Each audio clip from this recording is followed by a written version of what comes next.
serve as the current president of the Lutheran World Federation, representing 140 church bodies in 70 countries. With Bishop Hansen, we visited heads of churches and ecumenical leaders in various parts of Europe. Among them, we had an opportunity to meet and have conversation with the Holy Father, Pope Benedict XVI, and His All Holiness Bartholomew, the Ecumenical Patriarch in Istanbul.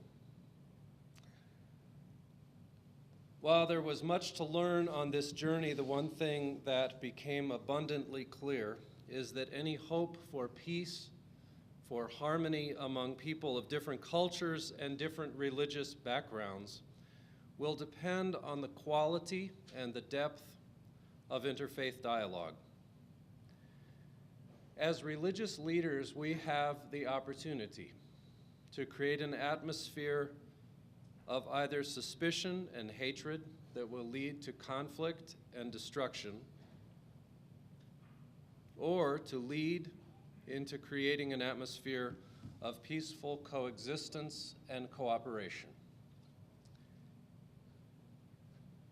During our brief stay in Turkey and in our conversation with His All Holiness, we heard a lot about the challenges that the Orthodox Church faces in that context. I'm aware that officially Turkey is a secular state and that all religions experience some restrictions because of Turkish law. I have to wonder, however, if in practice that is an equality much like Muslims experience in the United States. An equality in theory, but with differences and difficulties in practice. Whether it is in the United States or in Turkey, it is the responsibility, I believe, of the majority religion to advocate for the welfare and the just treatment of those of other faiths. In Turkey, that would mean that our Muslim friends will need to take the lead in creating an atmosphere of acceptance. And in the United States, we Christians will need to take the lead in that. I'm eager to learn more about the commitments of this organization, and I offer 3 commitments that I believe are essential as a religious leader in this country. The first is to listen carefully to one another, not just with our ears, but with our hearts. Because I need to hear the difficulties that those of other faiths experience in this context.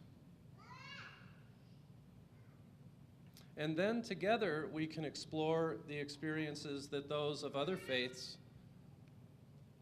experience in their contexts. The second is to advocate. We will need to advocate for the welfare of the other person's freedom of religious expression. We need to move beyond tolerance to a deep respect for one another's traditions,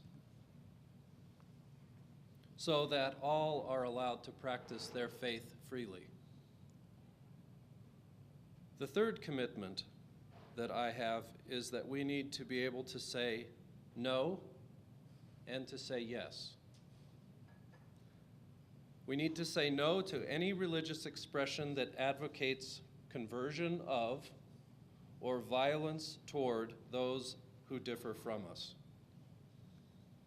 Muslims, Jews, and Christians can all point to periods in their history and places where we have engaged in violence toward people of other faiths.